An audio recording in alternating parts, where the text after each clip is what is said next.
Hello everyone and welcome back to F1 22. Today we will be tackling the question, which of the supercars is fastest in F1 22?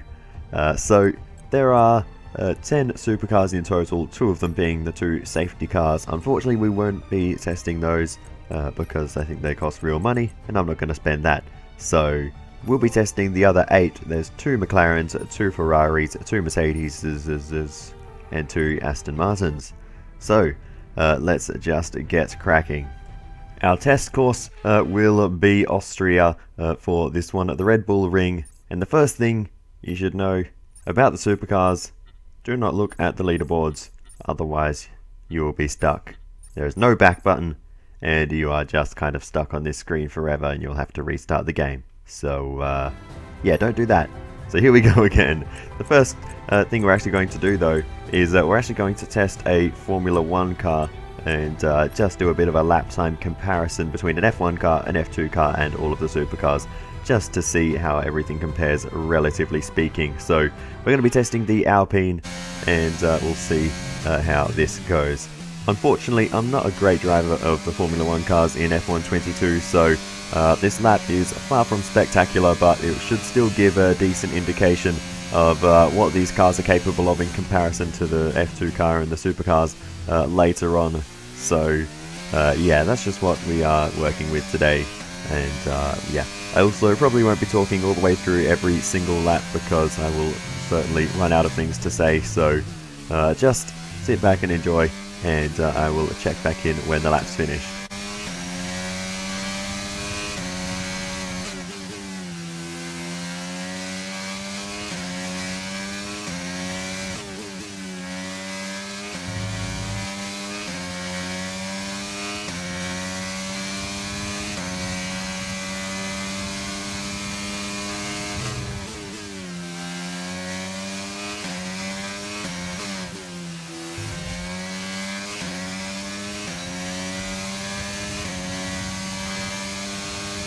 So the Alpine A522 lapped the Red Bull Ring in 1 minute 9.532, so that is our first benchmark. So the next car we're trying is of course the Formula 2 car, the Dallara 2018 chassis and the Mecha Chrome engine in the back. So this car, obviously we can expect it to be slower than the F1 car. Choice of team doesn't really matter because it is of course a spec series, but I've picked Prema because Oscar Piastri, the Alpine Junior, was there, so it kind of goes with the Alpine theme, the topical theme at the moment. But anyway, we are just a little bit more comfortable with this than the Formula 1 car. I always have been, but still not a perfect lap, but nonetheless, again, it will just give us the benchmark. When we get to the supercars, I will try to optimize the laps a lot better and spend a lot more time trying to do so. But anyway, we actually run wide there. Somehow that did not invalidate the lap, which is interesting. I thought that would have for sure. But anyway, we seem to be lacking a few sponsors as well. There's barely any stickers on this car. This is the Schwartzman Prema. It doesn't give you a choice of which side of the garage in time trial mode. But anyway, I've been talking for this whole lap, so let's keep going to the line. And it is a 1 minute 16.276, which makes it just under 7 seconds slower than the Formula 1 car. Now we get into the supercars. First up, the Aston Martin Vantage F1 edition. And so here we go then for the first lap in a supercar, and looking forward to seeing how this goes. Very awkward on the entry to the first corner there, and getting a little bit wayward into the braking zone, and that's something I noticed a little bit with this car. It did tend to get a little bit unsteady when you hit the brakes, so something to keep an eye on. You have to be very smooth in the braking zones. Not a lot of grip in the tyres, it's got to be said as well. Very easy to wheel spin, even though it doesn't have as much horsepower as a Formula 1 car. Certainly doesn't have the downforce, but also just the tyre grip itself feels much lower through the low speed stuff, so there's a lot to contend with in this car. But anyway, we get a bit wavered into the braking zone there again and go quite wide of the apex of turn 4, so this lap again not coming together particularly well, but it was actually the best one I managed in this car somehow. So yeah, that's that. You know, why would I improve on consecutive laps? That doesn't make any sense. But anyway, we continue to push on through this lap then, and I do slowly start to get used to the car and how it handles. I did do a few practice laps at Monza, not in this car, I think it was in the other Aston Martin. Yeah, I did have a little bit of practice there just to see what it was like, but not on this circuit, so yeah, it doesn't always translate. But anyway, here we go then, around the final corner, and we'll get our first indication of what the lap times are like for the supercars as we come towards the line. It's not going to be pretty versus the F1 and F2 cars, but what is it? Our fastest lap is a 1:43.8. So it's a 1 minute 43.810 for the Aston Martin Vantage F1 edition, more than 30 seconds away from the Alpine. Next up, Sebastian Vettel will be very happy because we're bringing back the V12s with the Aston Martin DB11. So here we go then for the Aston Martin DB11 V12, and I have to say this car felt much nicer to drive than the Vantage F1 edition. It felt a little bit more responsive, maybe a bit sort of more lighter and nimble perhaps, but it just felt a lot nicer to handle. So yeah, I became a big fan of this one, and it is a pretty nice looking car as well. So yeah, this may become a favourite of mine. We'll see. Of course, I still have 6 more to try after this, but yes, I did very much enjoy driving this one. And I mean, you can already see up in the corner we have already improved on the time of the Aston Martin Vantage, but we'll finish this lap off to see by how much as we are improving once again.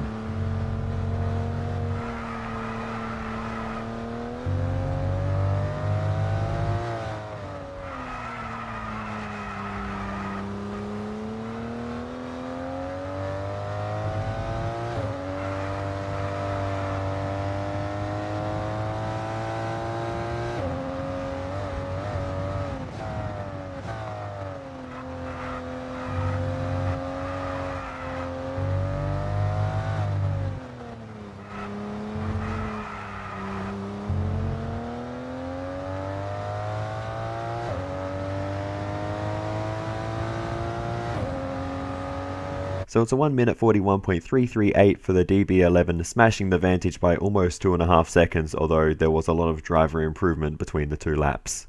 Next up, the Ferrari Roamer, a car I don't really know much about. So away we go then for our lap in the Ferrari Roamer, and we get a third distinct engine note from the 3 different cars we've tried so far. But you can see losing a lot of time through the first corner, slowing down a little bit too much there I think, but even so, it's a whole chunk of time, so maybe this car not quite as good through the corners as the DB11, which as I mentioned felt very light and nimble. This one didn't exactly feel heavy, but just didn't have that same feeling that the DB11 did. I really enjoyed driving that one. This one just doesn't quite have that same sort of nice feeling. It's a bit hard to describe, but anyway, as you can see, we're losing time to the Ghost, and you know, the lap isn't that bad. We're not doing anything terribly wrong, maybe slowing it down a little bit too much for a couple of the corners, but yeah, we're just losing a lot of time to the Ghost, and I think this may be a subpar lap for the Ferrari Roamer.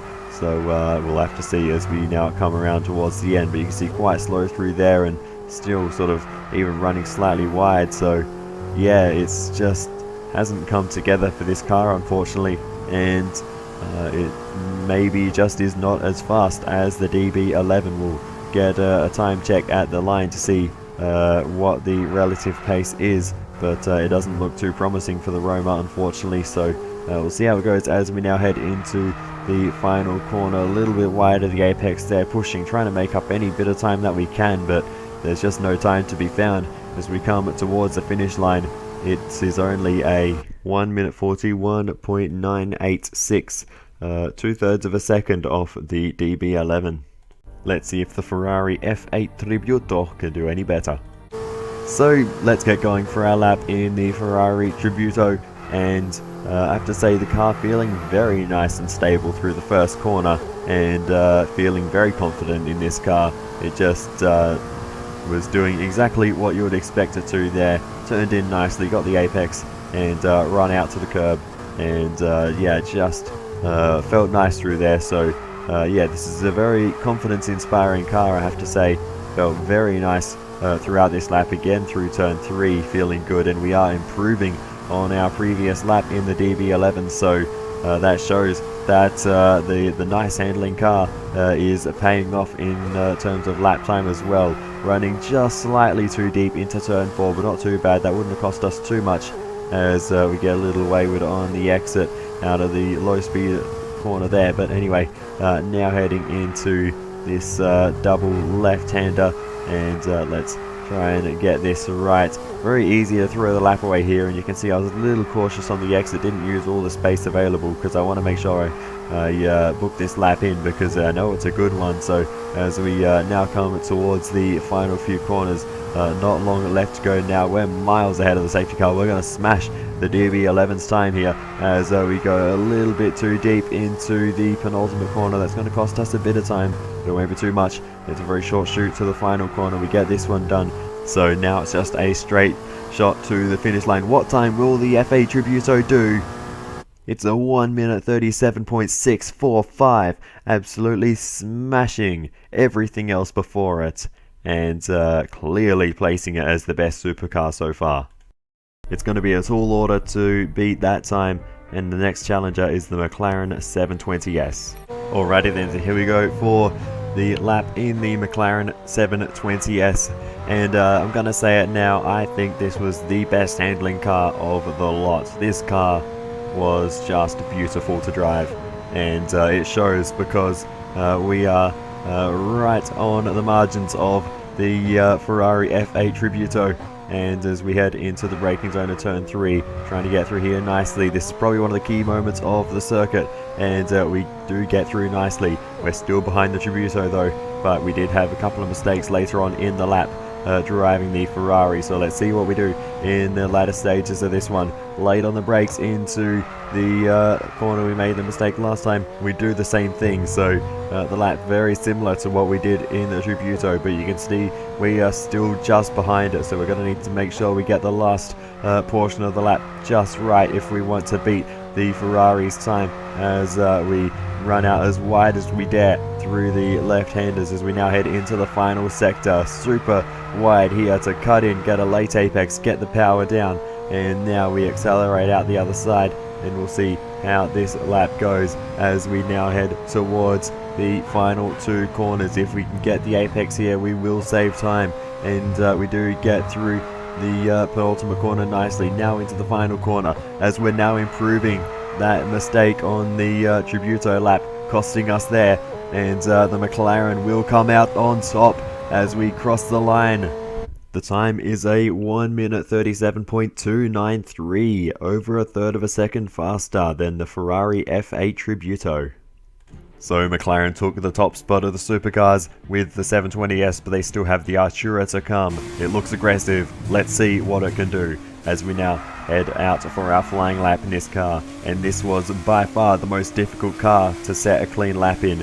It is so easy to overstep the mark in this one, but once we did, it really showed in the lap time. You can see through the first corner we're improving, and now into turn 3 we will try to gain some more time, missing the apex of both the first 2 corners actually, and a little bit wayward on the exit of turn 3, and it doesn't really seem to be affecting our lap time too much. We're still improving over the time we set in the 720S, so yeah, this car just seems to be fast. A lot of understeer through turn 4, missing the apex there, but again, it doesn't seem to matter too much. We're still finding time over the McLaren 720S, so we are really in a quick machine here, and through turn 5 now to the left, turn 6 that is rather, and using all the space on the exit, really trying to maximize the track in this car and get the most out of it. Now we straighten things up as we now head towards the final 2 corners through the final sector. This could be a mega lap time if we can get these final 2 corners right. We are improving by a significant chunk of time, absolutely nailing turn 9. using all the millimeters on the exit. Now through turn 10, very slightly wide of the apex, but we straighten it up for the finish line. What lap time will we do in the McLaren Archura? We come across the line. It's a 1:35.992. Absolutely smashing the 720S and everything else by more than a second. We skip over the 36s altogether, and that is a mega lap time for the McLaren Archura. And wow, this thing is quick but hard to drive. So there's the trade-off with that, I suppose. But that is going to be very tough. We've got the two Mercedes left to drive. Let's see if either of them can beat the Archura. The Mercedes-AMG GT Black Series is up next. So here we go then for our lap in the Black Series Mercedes-AMG GT. So let's see how this goes as we head through turn 1 and immediately losing a lot of time to the Archura. So maybe that's a sign already that we cannot beat that car in this one, but we'll keep pushing through the rest of the lap and see what we can do. I love the sound of this car. In fact, I love the sound of almost every Mercedes road car. They all sound amazing. So, they always have just awesome sounding engines. So that's one thing I do really love about Mercedes. But anyway, as we continue to push on through this lap, you can see we're just not on pace with the Archura in this one. So I'm just going to stop talking and turn up the engine sound.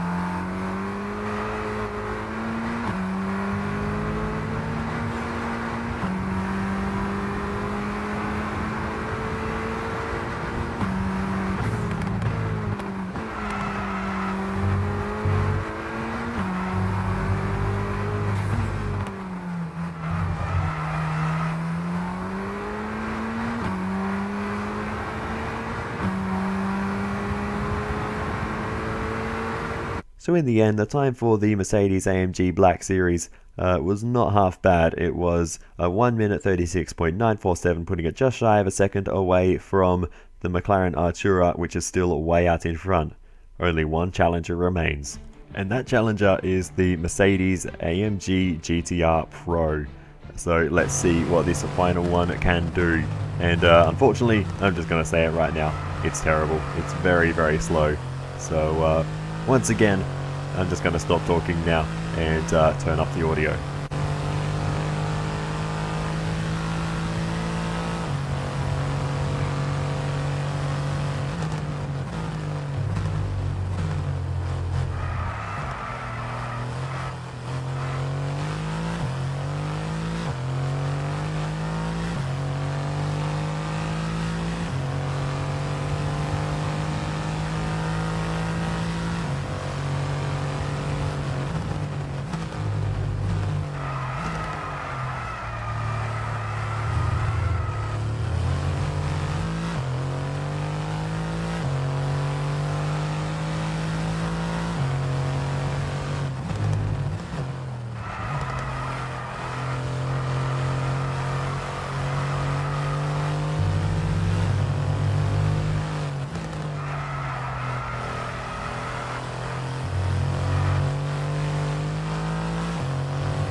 And with the lap done, it's a 1 minute 42.044, very slow, only ahead of the Aston Martin. And honestly, I could probably beat that time with the Aston Martin if I tried again. But nonetheless, it slots into 9th on the list. And the McLaren Archura takes the cake as the best supercar, and not by a small margin. Almost a second ahead of the second fastest car. So, yeah, very well done to McLaren. The Archura is brilliant. And the 720S right up there as well, and that is a beautifully handling car. So, highly recommend both of the McLarens. And yeah, they are both very, very nice. But yeah, that is going to bring this video to an end. On screen now you can see an off-board replay of the McLaren Archura lap, so I'll just leave that running for the rest of the video. Other than that though, that is all for this time, so thank you so much for watching all the way to the end. I really do appreciate it. Feel free to give me some feedback in the comments, and I will see you next time. Goodbye.